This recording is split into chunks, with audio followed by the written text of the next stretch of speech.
it's John McCabe. Welcome to the show.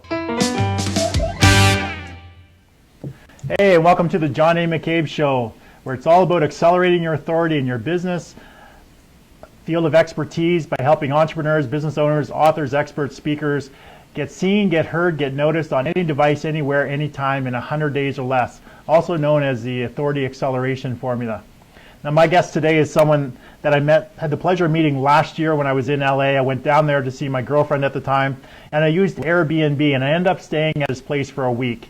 Now, he's such a genuine and hospitable guy, opening up his home to other people and just being so genuine and giving to them. He wasn't home very often, but when he was there, we spent the majority of our time talking about business strategies, his comedy career, as well as his journey into entrepreneurship. Now, Jamarr is a former surface warfare officer in the U.S. Navy, and when I met him last year, he was either working every evening at one of the famous LA comedy clubs, the Laugh Factory or the Comedy Store on Sunset Blvd, or he was either working there or he was going there honing his craft. Now, Jamarr has performed in front of 20,000 people live in San Francisco recently. He's also appeared on the Katie Couric show, where he talked about the 50 Shades of Grey book or movie. As well as being a trained actor, he's attended several of the stereotypical auditions in Hollywood and has appeared on several different commercials. Now, pay attention to what Jamarr has to say with respect to his time as a comedian and trained actor, and see how he incorporates that into various aspects of his profession as into the business world as well as an entrepreneur. Breaking the ice, building relationships, and using comedy at the appropriate times is so key when you're trying to get people to like you, to know you, and to trust you. Because let's face it, people do business with people and people that they like and trust, not do business with a particular brand. Now, he's currently channeling a lot of his efforts into wealth management and tax-free investment planning for both business owners and individuals in partnership with New York Life. Now, that's a recent change for Jamarr since we last met. So we'll talk about his decision to join that organization, how it's impacting his entrepreneur journey. I know he's approaching it in the same entrepreneurial fashion by synthesizing the problem and educating his prospects on the best solutions for them. Now, Jamarr considers the purpose of his life to bring joy to other people, pleasure and happiness to those around him, to learn daily and to achieve greatly, and always follow his divine creativity so that one day he'll be able to inspire 350 million plus people around the world to live their lives with the same passion to exponentially increase the vibration of this amazing place called Earth. Now, when we return, I'll be joined by today's guest, Jamarr John Johnson. So don't go away, I'll be right back.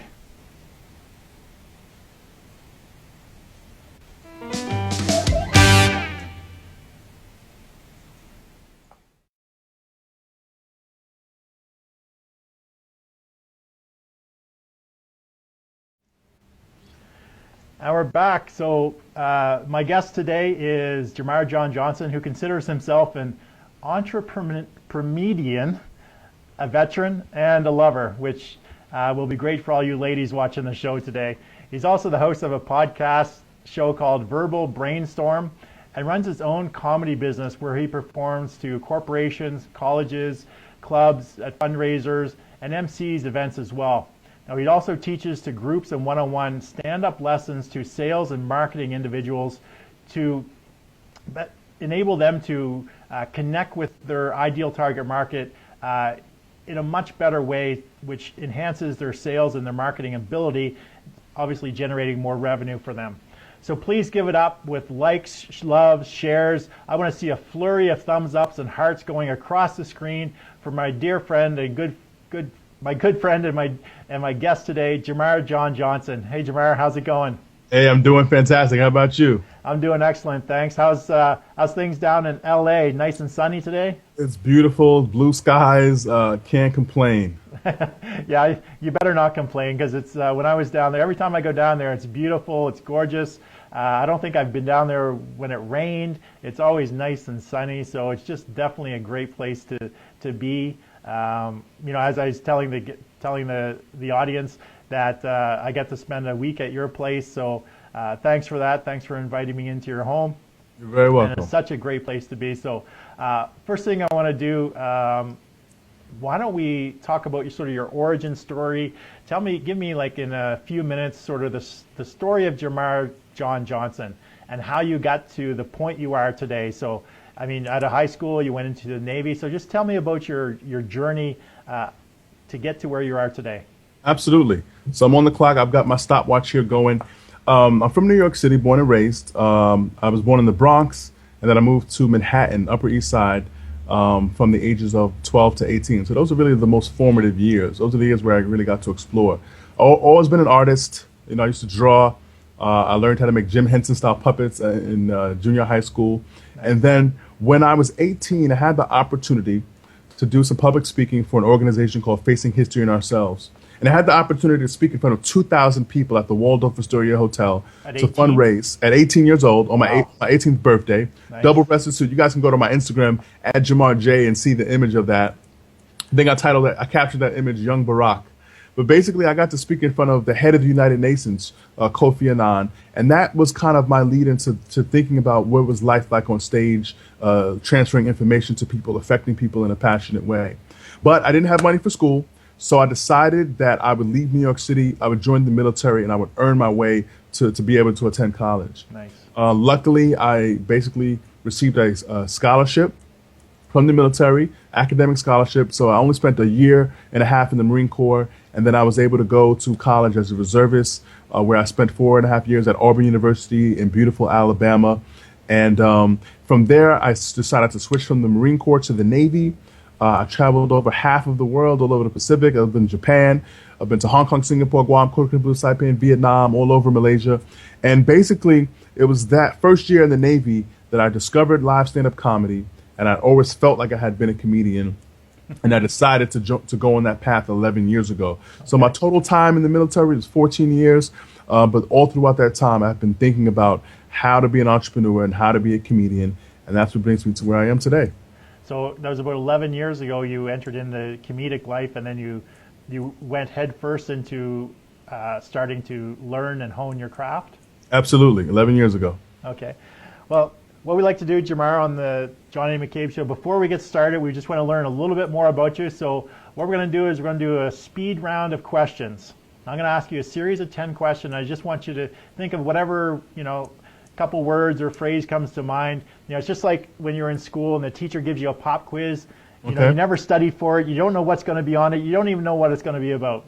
So what I'm going to do is rhyme through a series of questions. So we're going to get to learn a little bit more about Jamarr, okay? Okay. So y'all ready? Let's go. Okay, so name the book that inspired your life the most. Well, I'll be honest with you. I just sent out a tweet maybe an hour ago. This year, I read the book that I call the book of the year. It's called The Go-Giver. And it really switched my paradigm around how I think about sales and marketing and impacting people. So that right now, I would say is the biggest book so far. Okay. When you were a young boy, who was your celebrity crush? You know what? I didn't have a lot of celebrity crushes, but if I had to choose one because of her ability to write songs and really, transfer power and energy through her words, I would say Jill Scott. She's a little bit older than me, but as a young guy, I really had a crush on her. Excellent.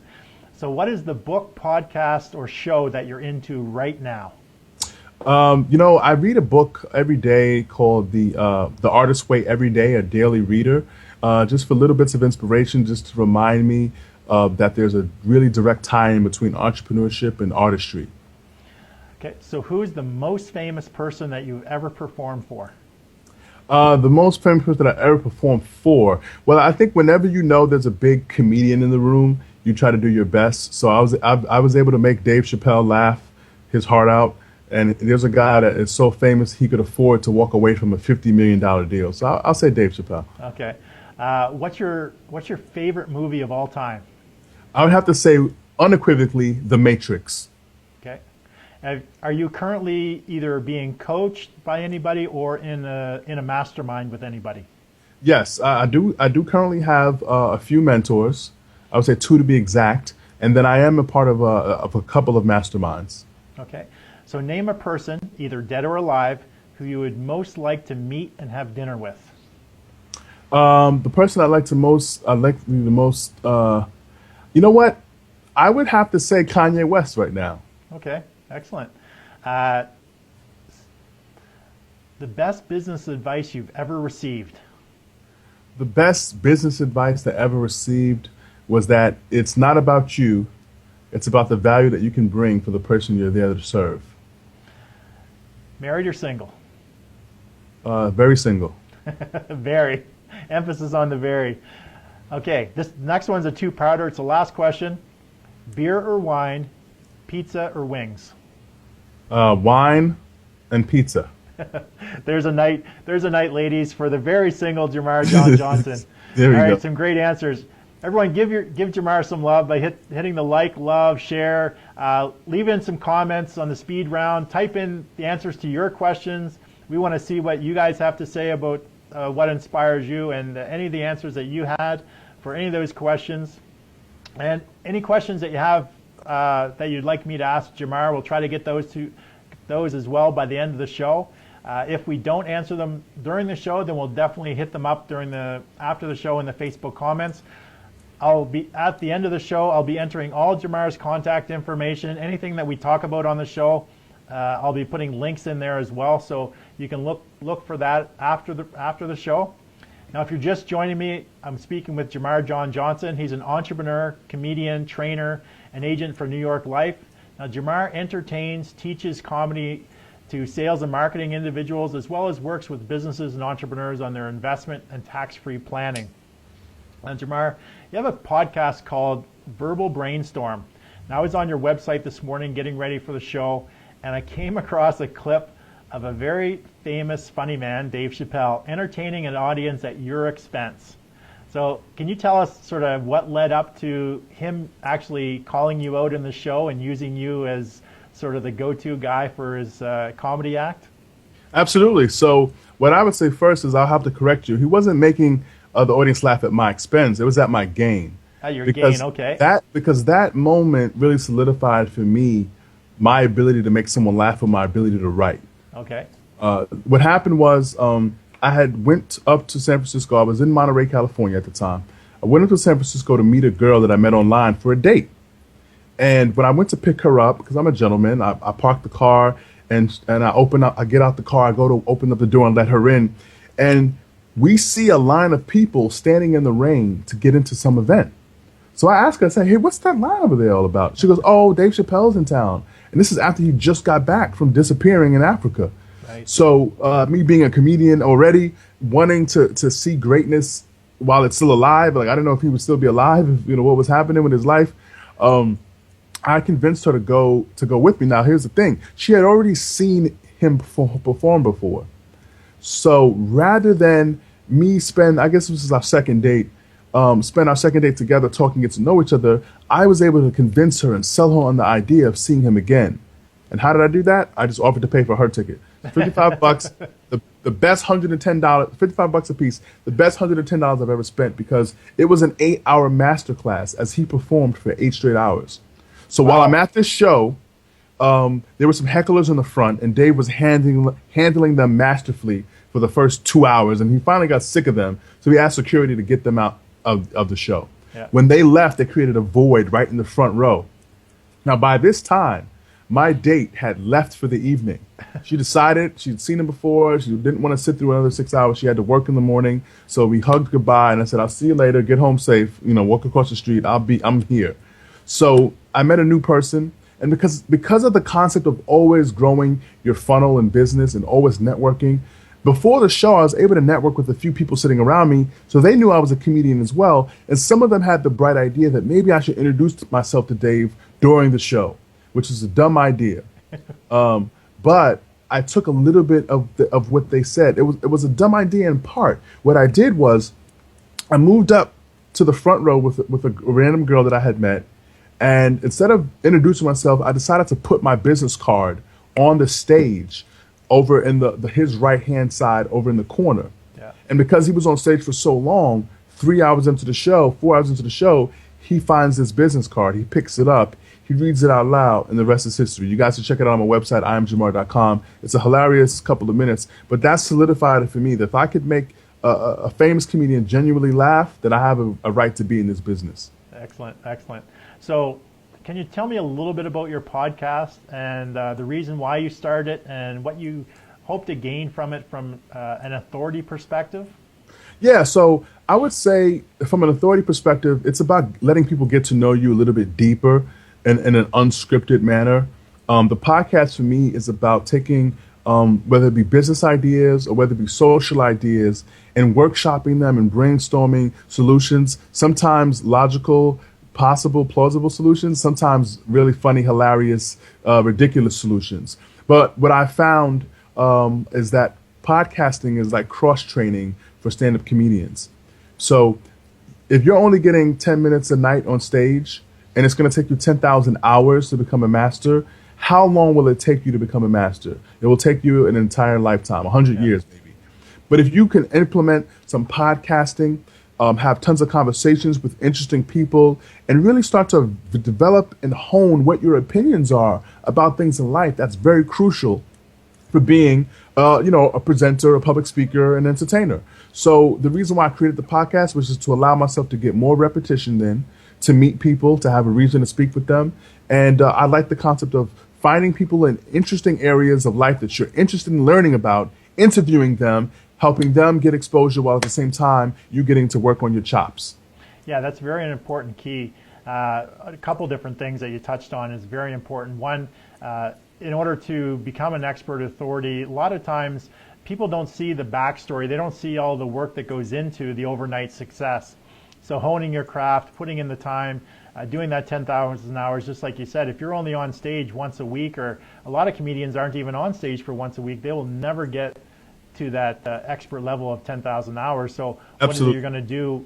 How are you going to practice? And using a podcast is a great way to hone your skills, to work on your craft, and at the same time to entertain, to educate people, and to build your following, to be able to find sort of your true, authentic self, that people actually are going to like you, they're going to know about you, sort of what you stand for, and then potentially do business with you in the future. And the podcast is a great strategy right now for accelerating any authority, because it positions you as sort of an expert, and by aligning yourself with people of influence, by interviewing people of influence, you're basically borrowing off their influence in a lot of different ways. So right now, Jamarr, I'm just going to take a look at who's on, and we're going to give some shout outs.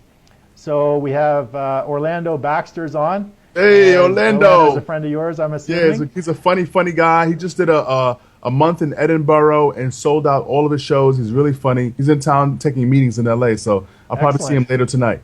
And my good dear friend Heather Morrow's on. Laura's on. Laura says, hey. Johnny Mack's on. Mark Weisenberger. Ola's on. And Julie Hoffman leaves a comment and says, this is great. So thanks, guys, for watching. What I'd like you to do is definitely hit that thumbs up, the like, love button. Share this with all the people in your Facebook feed, and leave some comments, some questions. If you have a question you would like me to ask Jamarr, just definitely type it in. What we're going to do is I'm going to continue on through some questions that I have for Jamarr about his journey into entrepreneurship and sort of some of the things that he's doing right now. But by the end of it, we hope to, hopefully we'll have some questions from the audience, and we'll go from there. So if you're just joining us, I'm speaking with Jamarr John Johnson. He's an entrepreneur, comedian, trainer, and agent for New York Life. Jamarr entertains, teaches comedy to sales and marketing individuals, as well as works with businesses and entrepreneurs on their their investments and their tax-free planning. So Jamarr, can you let us know how being a trained comedian and a trained actor has helped you in your entrepreneur journey, and what advantages has it given you that others may not have? No, absolutely. So one of the things that people have to understand is there is a science to acting, and there's a science to comedy. But it takes a lot more than that. But it's a great baseline to start with. So if you just look at the baseline of what it takes to understand, memorize your lines, have your pitch locked down. So when you meet someone, you're not nervous about the content that you're going to give to them. Right. That's very critical. You know, I've done many sales presentations. I've done real estate.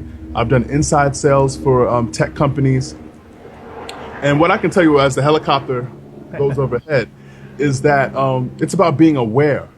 So my ability to be aware, whether I'm having a scene with a partner or whether I'm performing on stage in front of a couple of hundred people, being aware of the energy and the moods of the people allows me to really change and convey my messages differently.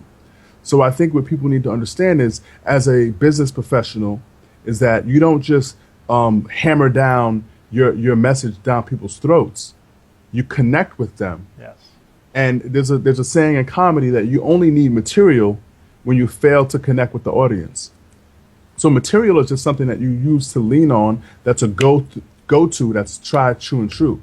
Same thing in sales. You'll have your scripts, but your most important factor is connection. So if you can connect with people, they're going to know you, they're going to like you, they're going to trust you, then they're going to be more receptive to the information, product, and or service that you're trying.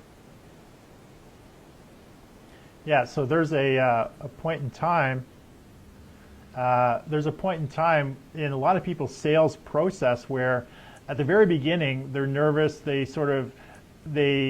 actually do okay at sales because they haven't sort of become very polished. But once they become polished, they're less effective because then it's more just about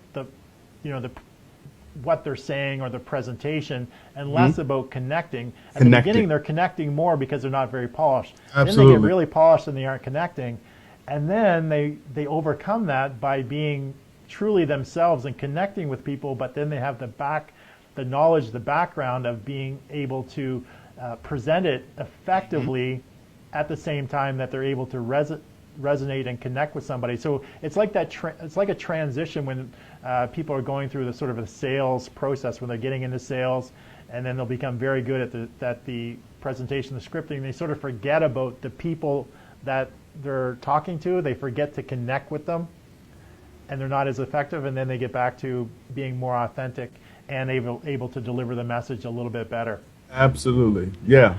I like how you said process. You can tell you from Canada with that accent. Yeah, it comes out in a few words and a few more when I have a couple of beverages. So, so one thing, Jamarr, when I stayed at your place last year, I recall us talking about your training program, where you teach stand-up comedy to sales and marketing people. So, can you tell us a little bit more about that program? Sort of what's the process? How do you attract these people, and sort of what they get from going through your training program?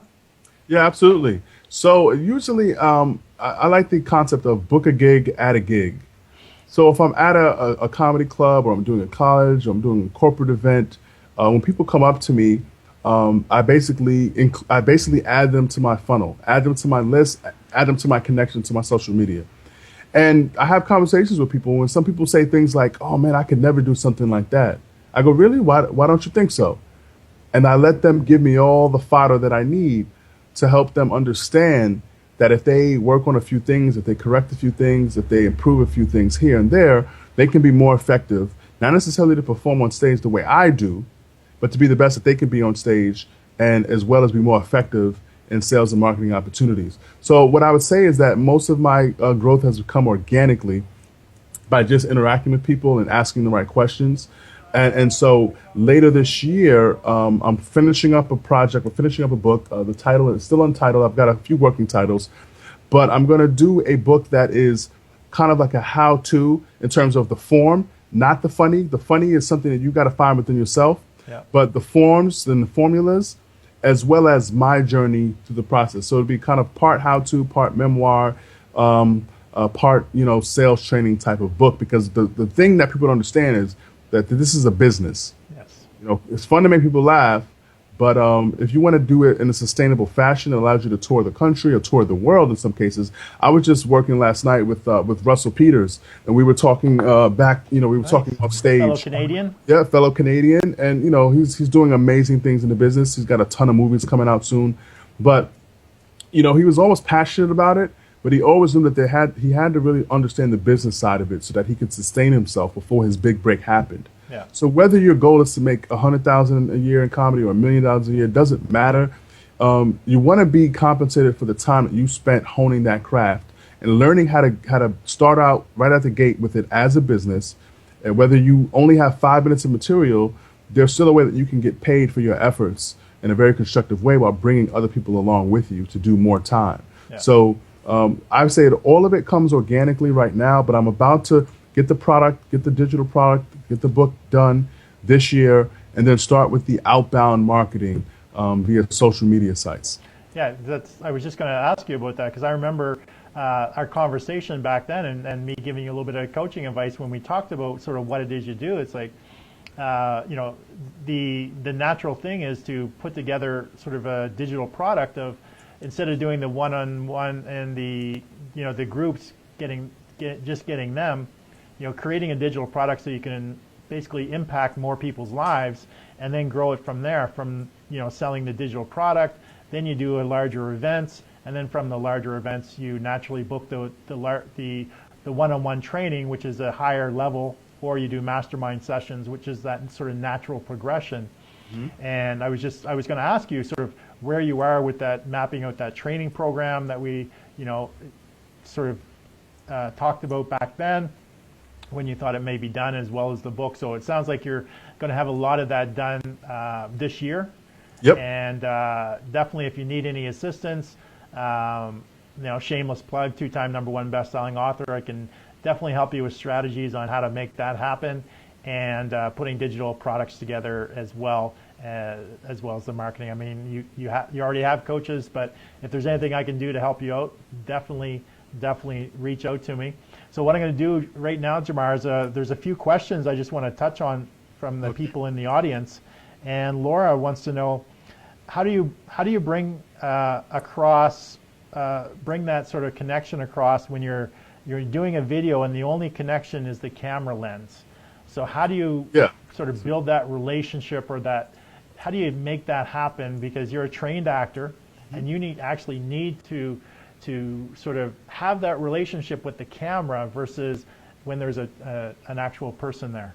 Absolutely. So here's what I would say to that. I'm not going to give away all the secrets, but I'll give you one, Laura, because you seem like a nice gal. It's about the power of the mind. You see, I remember when I would be in class, an acting class, with a real well-respected acting coach out of New York named Bruce Ornstein. Shout out to Bruce. And I'd be working on a monologue. And one of the keys that I remember he taught me was to, even though your eyes are open and you seem awake, you want to be in your mind at the place where you're connecting with the scene. So the same thing, if you're sending messages via video to people, social media, you want to have a person in mind that you're speaking to, because then you're going to have the demeanor, you're going to have the approach of how you would speak to that person, and that's going to transfer through that one message. Now, when you're acting, of course, it's not about the audience, it's about the scene. It's about connecting with the scene. It's about feeling the passion. It's about crying. It's about laughing. It's about doing what that scene calls for, and nothing more, nothing less. So if you're doing videos on Facebook and you're trying to market yourself, what I say is write and speak to that one person that you're thinking about with that message. And because most of us we're very alike, it's going to resonate with more than just one person. So keep one person in mind when you're delivering your messages. Yeah, that's a very important key piece of advice there, Jamarr. And it's taught to people when they're going through copywriting as well, any type of copywriting training, is you need to build your avatar or your ideal client in such a way that you actually give them a name. You know what gender they are, you know what their age is, you know if they have a family or not, you know what their income level is, you know what they do for fun, where they hang out, what books or magazines they read. And you actually give that, like I said, you give that person a name. So when you're crafting your message, your copywriting messages for all of your marketing material, or your writing, or even doing the videos, you're actually, when you're looking at the camera, you're picturing that person. You're picturing their pains, their struggles, their frustrations, their ambitions, and you're talking specifically to them. So you're going to think of that camera is that person, and you really got to get into the mindset of connecting with that one. Because when you try to talk to everybody, your message is not heard by anybody. When you talk to that one person that you have identified as your ideal target market, then your message is going to resonate with all the people who are just like that. And they're the people that you actually want to do business with, that are going to connect with you on that level. And when they watch your video, they're going to think, wow, that person, she's talking directly to me. That message was meant for me. I can feel it. And that's how you do it, is you need to get clear on your ideal target market or your avatar, give them a name, and even if you're cut a picture out of a magazine, put it up by the camera so that you're looking at it and you tell your mind that that is the person. You know their struggles or challenges, and you frame your solution around those challenges, and you'll find a huge difference with how you're connecting with the individuals than the way that you're doing it right now. So that was a great piece of advice, Jamarr. Well, thank you. And Laura says thanks for that, by the way. So if you're just joining us, please send us some love, send us the love button, share this with all of your friends on your Facebook feed. Please leave some comments, some questions for Jamarr. He's an entrepreneur, comedian, a speaker, as well as a trainer, a sales and marketing trainer, where he trains them on comedy, and he also is now an agent for New York Life. So if you're just joining us, I'm speaking with Jamarr John Johnson, an entrepreneur, comedian, trainer, agent for New York Life.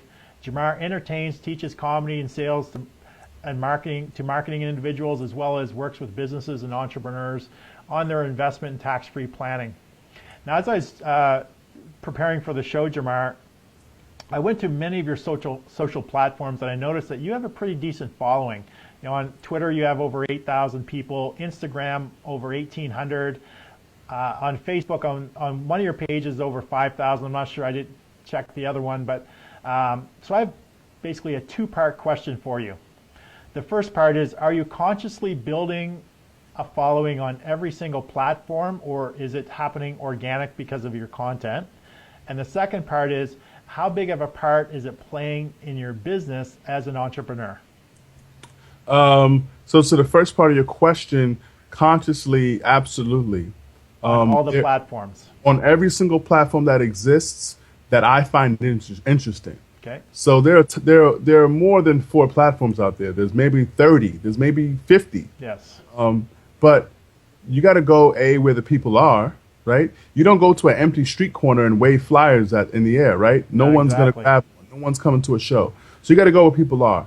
So right now, obviously, I'm as an agent with New York Life, I have decided to take my LinkedIn and make that where I do most of my LinkedIn business. I may create another profile on LinkedIn that's going to focus on my comedy business, to keep those two separate. Yes. But on Facebook, I have a fan page that I haven't been promoting. I have a bunch of different fan pages, but I'm focusing on getting my friend list to that 5,000, and then I'll have to redirect people to the fan page there. Twitter, I'm comfortable around that 10,000 mark, so I have a little bit more growth to go there, and I'm going to leave it there. And then Instagram is where I'm going to spend most of my time. That's where the people that are in the target demographic for my comedy, for my entertainment, that's where they live. So conscious effort, absolutely. And I think the key is you got to be social on social media. If you're on social media and you're never reading people's comments, you're never liking them, you're never sharing things, it's just all about you, it goes really against the school of thought that I subscribe to, which is the Gary Vaynerchuk, the jab, jab, jab, right hook. Exactly. Where you give, which is not just you giving away content, but you sharing interesting content. That's you right. Commenting and sharing your thoughts on other people's feeds, being an active player. And here's what I would say. Most of my business, if you count, all right, people attending shows, then I would say, Facebook, Twitter has definitely helped. Instagram, still waiting to get the data on that, the analytics. But I would say that email, which is another social platform, which is more direct, so you don't see it, you don't see those numbers. My email list is over 5,000 as well. So that's separate from the Facebook. But here's what I would say.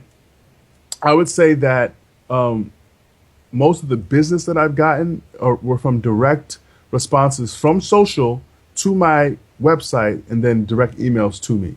Right. So social allows you to be discovered, but you got to have landing pages. And my, my website isn't great by any means. I'm looking to upgrade that here in the next couple of weeks. But it has, I just got a lead in yesterday that's, offering me $800 to MC a 3-hour music show. And essentially, I'll be going on in between acts, just keeping the audience, attention awake. Yep. And so that came directly through my website. Excellent. Excellent. So it can be somewhat daunting keeping up with all these social platforms, doing it consciously, as going out and doing the Gary Vaynerchuk model of the jab, jab, jab, right hook is not constantly hounding people for sales or hounding them, just in their face, wanting something all the time, but giving value. And I don't, and like you said, it's not just about creating content and distributing. That's a big part of it. And you'll get a lot of followers just by doing that, but you also need to engage with the people. And that's the part that can be time consuming. Yes. Because actually in part of my authority acceleration formula, or my program, is a 1-10-100 formula. For every 1 hour of content you create, you need to do 10 hours worth of distribution and engagement. Mm-hmm. So for every 1 hour, you need to do that 10 hours of engagement and distribution, and you need to do that for 100 days consistently. So if you're doing 1 hour a week, you need to keep that up for at least 100 days. 1 hour a week of content creation, 10 hours a week of distribution and engagement, and you continuously do that over 100 days, and you will accelerate your authority and grow your platform, your business, your reach to other people. And sticking with that sort of philosophy and that formula, I think a lot of people sort of do it the opposite way. They'll spend 10 hours creating content, but only 1 hour actually engaging or distributing that content. They'll create something, they'll put it out on Facebook or whatever, or do a quick tweet, and that's basically the end of it. Mm-hmm. And then they'll do something, they do that. So they have it reversed.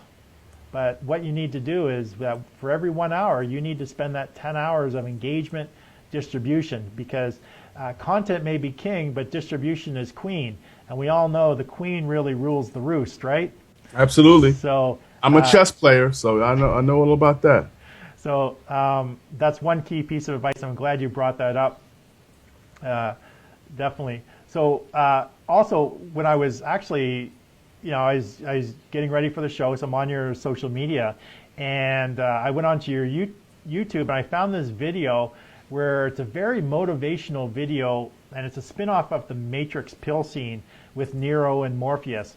Mm-hmm. But your spin off it, the way that you did it was very Les Brownish, like very motivational, like that type of Les Brown motivation you get on Les Brown. Who is that guy? I don't know who that guy is. You don't know who Les Brown is? I'm half kidding. I kind of know who he is, but I never really watched any of his content. One of the most is he as good as me? Famous motivational speakers that out there today. Him. Is he as good as me? He's up there. I'm not going to say who's better, but I'm just kidding. I know you are. But a big part of that video and the way you think is like mindset plays into achieving a lot of your goals. So how do you just want to talk about that? Why did you actually do that video? How big of a part do you think mindset plays in achieving goals, and how has it played in you achieving your goals from the time when you were in the Navy to now? Well, I would say that, mindset is actually everything. I've seen comedians who were in wheelchairs, but they had the right disposition for their predicament and were hilarious. I've seen public speakers who had no arms and no legs that were married with multiple kids. Yeah. You know what I mean? So if there is a will, there's a way. And if there is a will, the will is inside the mind, it's inside the heart. So I would say that, like I was telling you about we were talking pre-show, and I was telling you that to me there are 3 phases of understanding how to be a better public speaker, how to be a better comedian. Yeah. And the first phase is, getting to know how the structure works. What's the ABC structure of writing jokes? Great. Then there's the psyche. And that's a big personal development chunk that is going to allow you to be comfortable on stage, that's going to allow you to connect with the audience, that's going to allow you to weather the storms when things don't go well, which they will not go well most of the time until you become a master. And then when you become a master, you flow like water. So, and then the last part is just the putting together the business aspects of it. So like you were mentioning before, knowing what to spend time on and what not to spend time on. And knowing how to, as a business, hire on people to do some things that you don't want to do. You know, there are a lot of cool apps and companies that are on the market that allow you to, you know, subsidize your activities or pay someone, like TaskRabbit, for example. Yeah. TaskRabbit is an app that allows you to hire someone to do some different tasks to save your time. Well, if you're stuck down in Long Beach and you need to get up to pick up your suit for tomorrow's event, hire someone else to do that for you so you don't have to rush and risk your life to try to get to your suit before the cleaners closes. So it's understanding how to be, you know, more organized around your life. And I think that mindset is everything. And I think we can all be a little more organized. We can all be a little sharper with our thinking. Obviously, the food that we eat is going to play a factor into how we think and feel during the day. But I think you got to be willing to spend time understanding how to cultivate your mindset. And from there, you'll understand that the mind and body, having them in balance is vital. I made sure today I got up and ran this morning. And I did some pull-ups on the pull-up bar outside in my compound. And, you know, I just, you know, I want to constantly be chiseling away a little bit. You know, I don't want to do the, you know, the day before Thanksgiving, since I know I'm going to pig out, I'm going to try to do 500 push-ups one year. That's what I did. And my arms were hurting for like a week, right? Because I overdid it. It's about a little tougher to pick up that fork, too. It was. I lost weight that Thanksgiving, you know, just because I couldn't eat, because I was in so much pain. But I think, you know, understanding mindset's going to lead to you having everything else in good working order. You know, your mind is like the engine, right? You got to keep it, you got to get the routine checks.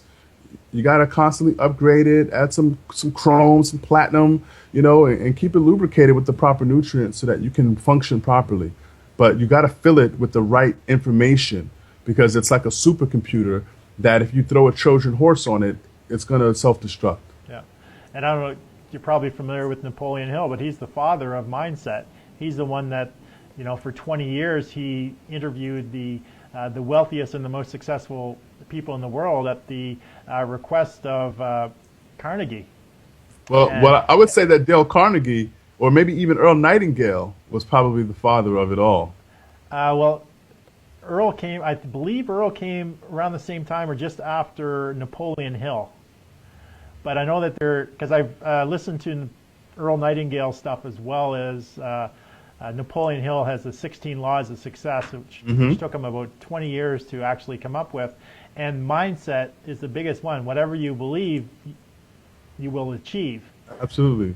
As long as you put in the action, which for the fans of The Secret, I think that was a missing component of that whole piece, is that they didn't talk about the action that you actually need to put in place. Because if you have a dream, it's just a dream until you actually add action to it, then it becomes a goal. Then it's something that you actually achieve. So it's not, you know, to turn a dream into a goal, you need to add some action to that as well. Mm-hmm. So just on a little bit different note, so right now you're also working as a independent agent with New York Life. Yes. And you're into wealth management and tax-free investment strategy.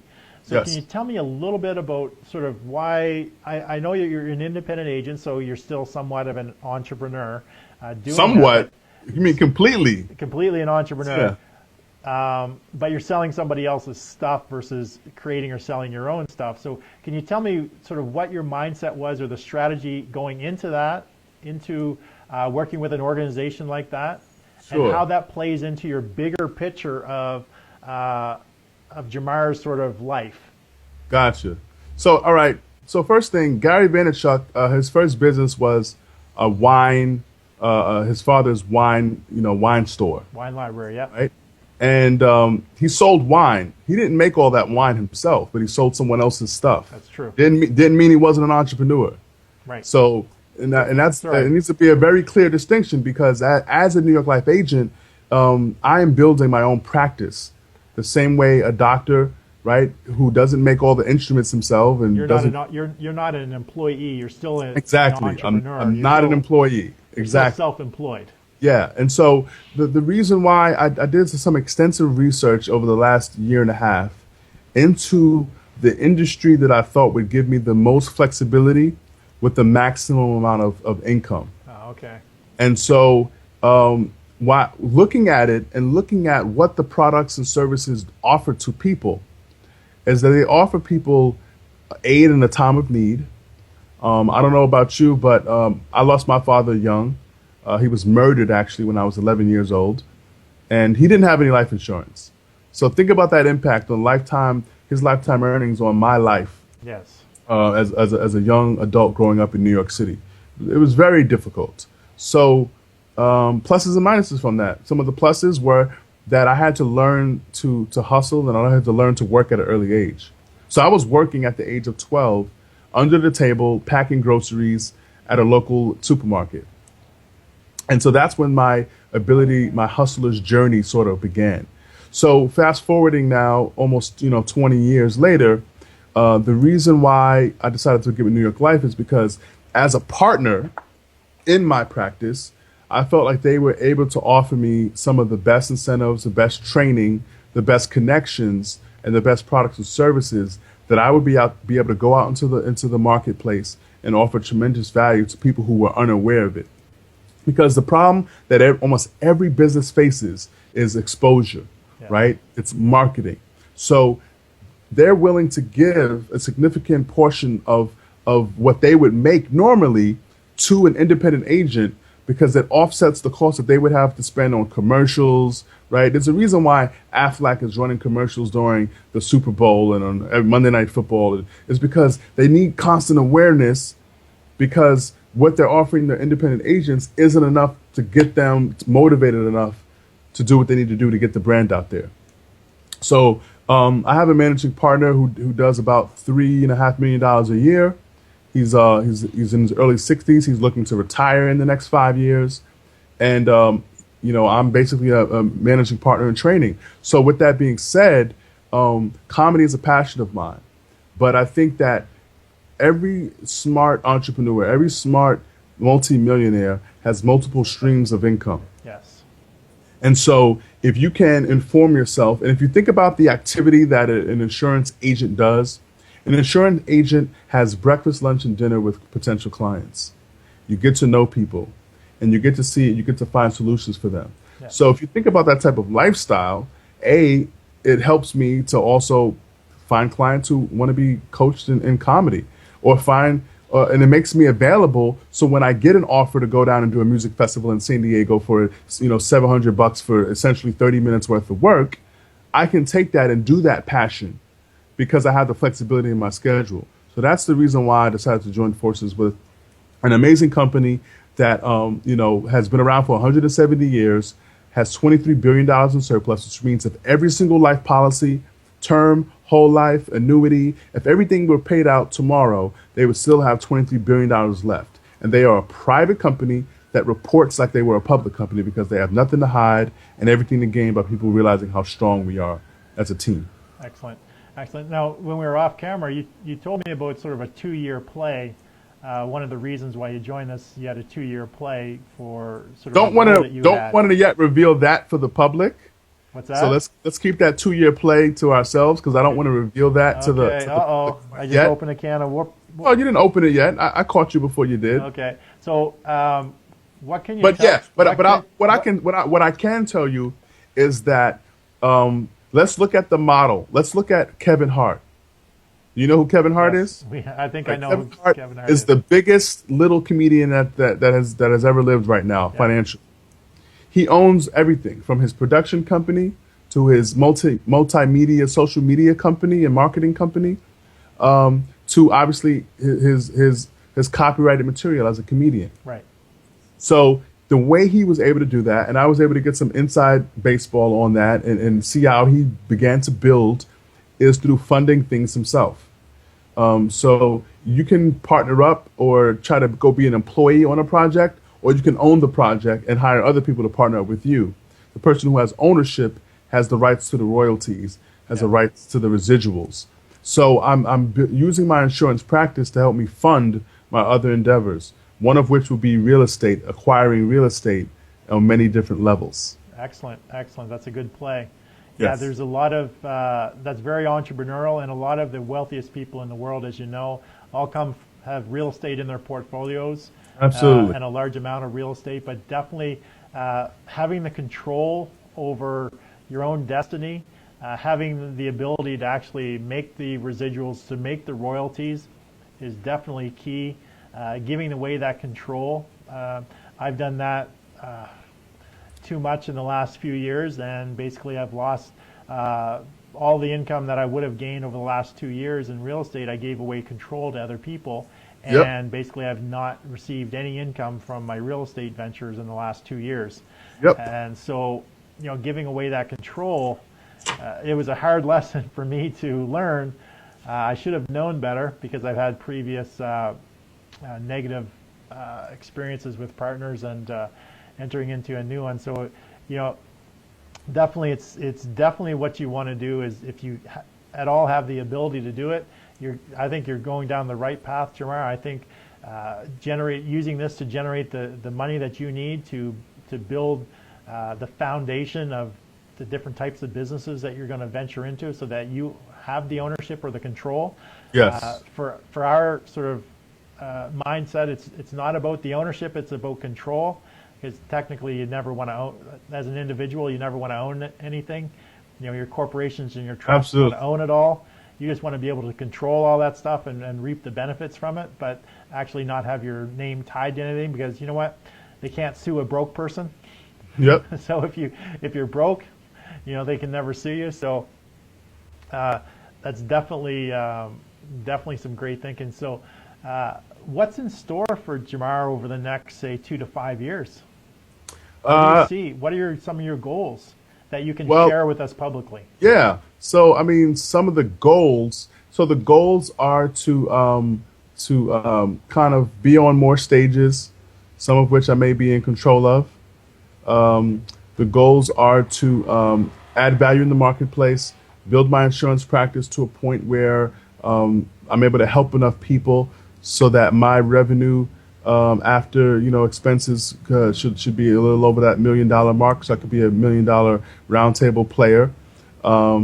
It'll also be to have a produced work. Later this month, I'm recording a CD that will be released on iTunes and Spotify. That will be clearing out some of the content over the 10 years that I've used, and kind of putting it to rest and moving on to a new transition with what I want to do.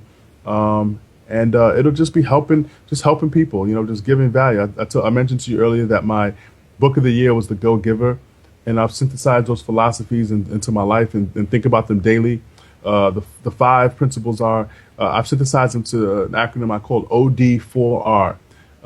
Always over-deliver the value which you receive in price. That will create 2 basic side effects. 1, raging fans, so people who are out there advocating on your behalf and on your abilities. 2, real impact. Real impact is more than just, telling somebody nice shoes. Real impact is telling someone nice shoes and then helping them, maintain those nice shoes so that they can keep moving and stepping in the direction that they need to step into so that they can impact people. And when you are able to help someone have impact in other people's lives, they never forget you. And then, because I remember performing a show a few years ago in San Francisco, and just a 10-minute set. But a woman came up to me. She was a little intoxicated, but she was almost in tears because she had just attended court earlier that day for something that happened, and she was in really bad spirits. And for 10 minutes, she said she was able to forget about all of her troubles. Nice. So the power of comedy is really, really important and powerful. And so after you have real impact on people, you have to remain authentic. Remain the real person who you are. Be honest about who you are at all times, so that you can attract that true, 1,000 fans. That's all you really need to survive as an artist. It's 1,000 fans. There's an awesome blog that you should Google called The 1,000 Fan Model.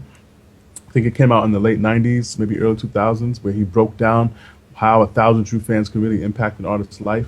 And then the last thing, when I breaking down the book, The Go-Giver, is that be ready to receive.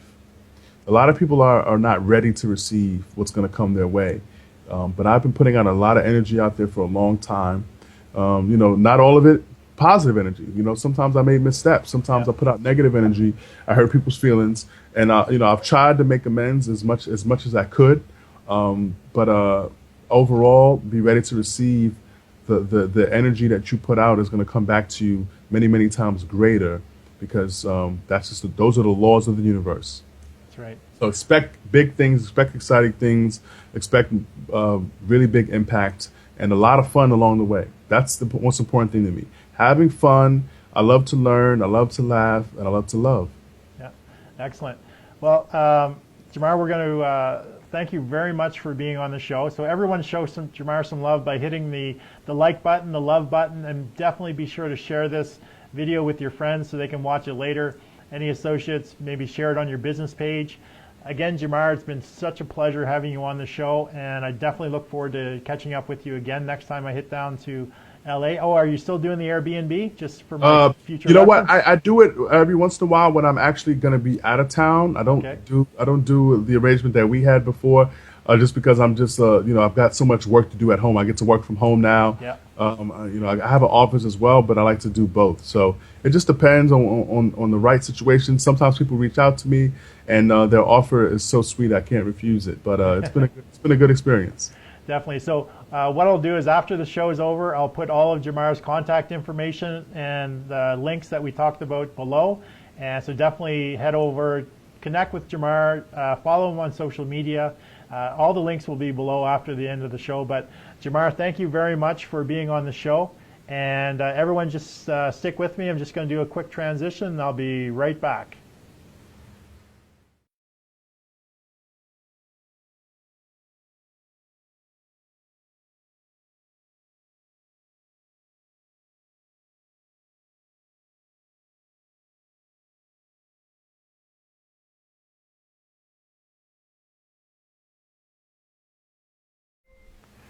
All right, so welcome back. I hope you guys really enjoyed the show with our guest, Jamarr John Johnson. He's a really genuine, authentic, nice guy who has definitely drive and passion and the hustle that all entrepreneurs should aspire to have. He'll definitely achieve whatever goals he has set out for himself. I truly believe that. I look forward to not only following Jamarr on his journey, but hopefully just being one helpful piece in the Jamarr Johnson story of success if I can. If he reaches out to me, I'm definitely going to be there to help him along his way. Just being the best isn't enough in today's world if no one really knows who you are. If you want to gain exposure for your business, your brand, your product or service, then you need to employ some authority acceleration strategies that will really help you get to where you want to be and attract an abundance of paying customers. And I've created a simple formula that I talked about a little bit earlier that you can implement into your business to help you get seen, get heard, get noticed on any device, anywhere, anytime in 100 days or less. And it's what I call my authority acceleration formula. And it goes like this. It's the 1-10-100 model. 1 hour of content per week minimum. Distribute that for 10 hours per week and do that for 100 days straight. So I'll repeat that. For every 1 hour of content you create, spend 10 hours distributing that content and engaging with other people on social platforms, and do that for 100 days consistently, persistently, and you will accelerate your authority in whatever marketplace to whatever audience that you're reaching out to. So for more information about the authority acceleration formula or how I can help you implement that then into your business, then send me a message or email me at john@johnamccabe.com. With that, I want to thank you for being on today's show and hope you'll join me on tomorrow as we have our hot seat coaching session where I help one individual with growing or accelerating their business. So until tomorrow, this is John A. McCabe wishing you an amazing day.